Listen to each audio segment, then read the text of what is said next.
kecerdasan linguistik. Ini adalah kemampuan yang berkaitan dengan bahasa, baik lisan maupun tulisan. Orang dengan kecerdasan linguistik tinggi cenderung mahir dalam membaca, menulis, dan berbicara. Mereka bisa menyampaikan ide dengan sangat jelas, serta memahami nuansa makna dalam kata-kata. Contoh nyata dari orang dengan kecerdasan ini adalah penulis, penyair, jurnalis, atau orator ulung. Mereka menggunakan kata-kata sebagai alat utama mereka untuk menyampaikan pesan yang kuat dan memukau. Selanjutnya, ada kecerdasan logis matematis. Ini adalah jenis kecerdasan yang paling sering dikaitkan dengan kepintaran di sekolah. Kecerdasan ini melibatkan kemampuan bernalar, memecahkan masalah, serta memahami pola dan hubungan sebab akibat. Orang dengan kecerdasan logis matematis cenderung unggul dalam sains, matematika, dan pemrograman komputer. Mereka berpikir secara sistematis dan analitis, mampu menemukan solusi untuk tantangan yang kompleks. Kemudian kita punya kecerdasan spasial. Ini adalah kemampuan untuk berpikir dalam 3 dimensi, serta memvisualisasikan objek dan ruang. Orang dengan kecerdasan spasial tinggi bisa dengan mudah membaca peta, menavigasi lingkungan, atau bahkan menciptakan karya seni visual yang indah. Arsitek, seniman, desainer grafis, dan pilot adalah beberapa contoh profesi yang sangat mengandalkan kecerdasan ini. Mereka mampu membayangkan bentuk dan ruang dengan sangat detail. Selanjutnya, ada kecerdasan kinestetik jasmani. Kecerdasan ini berkaitan dengan koordinasi tubuh dan kemampuan mengendalikan gerakan fisik. Ini bukan hanya tentang kekuatan atau kecepatan, tapi juga tentang ketepatan dan keluasan. Penari, atlet, ahli bedah, atau pengrajin terampil. Mereka semua menunjukkan tingkat kecerdasan kinestetik jasmani yang tinggi. Mereka menggunakan tubuh mereka sebagai instrumen untuk mencapai tujuan tertentu, dan ini adalah bentuk kecerdasan yang sangat menakjubkan, memungkinkan mereka untuk melakukan hal-hal yang luar biasa dengan fisik mereka. Bayangkan seorang pesepak bola yang bisa mengontrol bola dengan sempurna, atau seorang penari balet yang anggun dan presisi. Itu semua adalah manifestasi dari kecerdasan ini. Ini membuktikan bahwa otak tidak hanya ada di kepala kita, tapi juga di seluruh tubuh kita. Dan kita semua memiliki potensi untuk mengembangkan kecerdasan ini, meskipun mungkin tidak semua menjadi atlet profesional. Kecerdasan ini juga penting dalam kehidupan sehari-hari, seperti saat kita belajar mengendarai sepeda, atau bahkan hanya saat kita berjalan tanpa terjatuh. Itu semua melibatkan kecerdasan kinestetik jasmani. Begitu pula dengan keahlian dalam menggunakan alat. Misalnya, seorang koki yang lihai memotong bahan makanan, atau seorang mekanik yang cekatan memperbaiki mesin. Mereka semua menunjukkan kecerdasan ini. Mereka memiliki pemahaman intuitif tentang bagaimana tubuh mereka berinteraksi dengan lingkungan, dan bagaimana menggunakannya untuk mencapai tujuan yang diinginkan. Selanjutnya, kita akan membahas kecerdasan musikal. Ini adalah kemampuan untuk memahami, menciptakan, dan menghargai musik. Orang dengan kecerdasan musikal tinggi cenderung sensitif terhadap ritme, melodi, dan harmoni. Mereka bisa memainkan instrumen, bernyanyi, atau bahkan menciptakan lagu sendiri. Mereka adalah contoh nyata dari individu dengan kecerdasan ini. Mereka merasakan dan mengekspresikan emosi melalui suara. Kecerdasan musikal seringkali dianggap sebagai talenta bawaan. Namun, seperti kecerdasan lainnya, ini juga bisa dikembangkan melalui latihan dan dedikasi. Mendengarkan musik secara aktif, belajar memainkan instrumen, atau bahkan hanya mencoba memahami struktur lagu. Semua itu bisa mengasah kecerdasan musikal Anda. Ini bukan hanya tentang menjadi seorang profesional, tapi juga tentang menikmati keindahan suara dan memahami bagaimana musik bisa memengaruhi suasana hati kita. Musik memiliki kekuatan universal, melampaui batas bahasa dan budaya, dan orang dengan kecerdasan musikal tinggi adalah jembatan yang menghubungkan kita dengan kekuatan itu. Selanjutnya, kita beralih ke kecerdasan interpersonal. Ini adalah kemampuan untuk memahami dan berinteraksi secara efektif dengan orang lain. Orang dengan kecerdasan interpersonal tinggi sangat peka terhadap suasana hati, motivasi, dan keinginan orang di sekitar mereka. Mereka adalah pendengar yang baik, mampu membaca bahasa tubuh dan ekspresi nonverbal, serta memiliki keterampilan komunikasi yang luar biasa. Guru, konselor, pemimpin, atau negosiator. Mereka semua sangat mengandalkan kecerdasan ini. Mereka mampu membangun hubungan yang kuat dan memengaruhi orang lain secara positif. Ini adalah kunci sukses dalam banyak aspek kehidupan, baik di lingkungan kerja maupun dalam hubungan pribadi. Kemampuan untuk bekerja sama dan memahami perspektif orang lain adalah aset yang tak ternilai. Kecerdasan interpersonal juga memungkinkan seseorang untuk menyelesaikan konflik dengan damai dan menciptakan lingkungan yang harmonis. Mereka seringkali menjadi mediator yang efektif, karena mereka dapat melihat kedua sisi dari suatu argumen dan menemukan titik temu.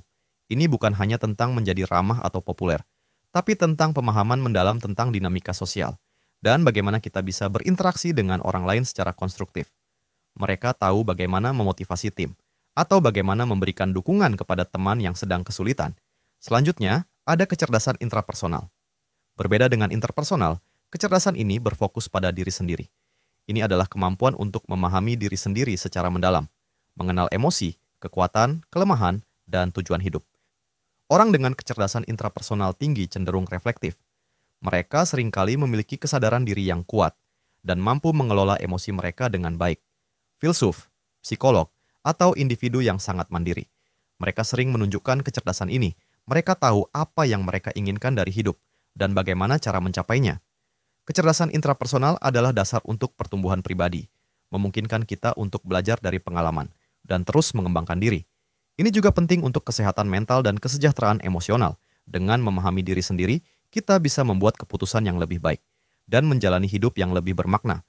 Orang yang memiliki kecerdasan ini sering menghabiskan waktu untuk introspeksi, memikirkan nilai-nilai mereka, dan apa yang benar-benar penting bagi mereka. Mereka tidak mudah terpengaruh oleh tekanan dari luar, karena mereka memiliki kompas internal yang kuat. Ini adalah jenis kecerdasan yang sangat pribadi, namun memiliki dampak besar pada cara kita berinteraksi dengan dunia.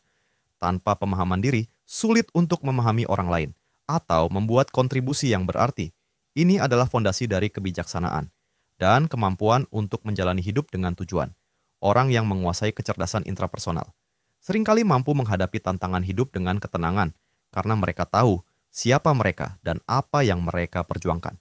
Selanjutnya, kita akan membahas kecerdasan naturalis. Ini adalah kemampuan untuk memahami dan berinteraksi dengan alam, termasuk tumbuhan, hewan, dan lingkungan sekitar. Orang dengan kecerdasan naturalis tinggi cenderung peka terhadap pola di alam, mampu mengidentifikasi spesies, dan memahami ekosistem yang kompleks.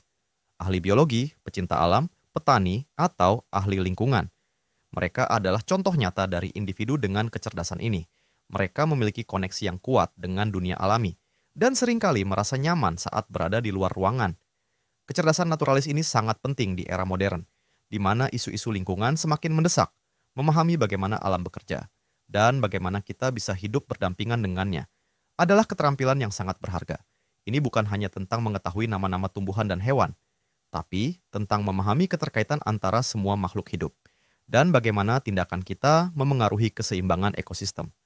Kecerdasan eksistensial. Kecerdasan ini berkaitan dengan kemampuan seseorang untuk merenungkan pertanyaan-pertanyaan mendalam tentang keberadaan, seperti makna hidup, kematian, dan alam semesta. Orang dengan kecerdasan eksistensial tinggi cenderung mencari jawaban atas pertanyaan-pertanyaan filosofis. Mereka seringkali memiliki pandangan hidup yang mendalam dan mampu memahami isu-isu universal yang melampaui pengalaman pribadi.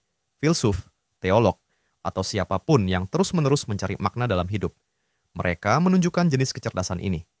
Ini adalah kecerdasan yang mendorong kita untuk berpikir melampaui batas-batas fisik dan mencoba memahami tempat kita di dunia ini, meskipun mungkin sulit diukur secara konvensional. Kecerdasan eksistensial adalah bagian penting dari pengalaman manusia, memungkinkan kita untuk menemukan tujuan dan makna dalam setiap aspek kehidupan kita.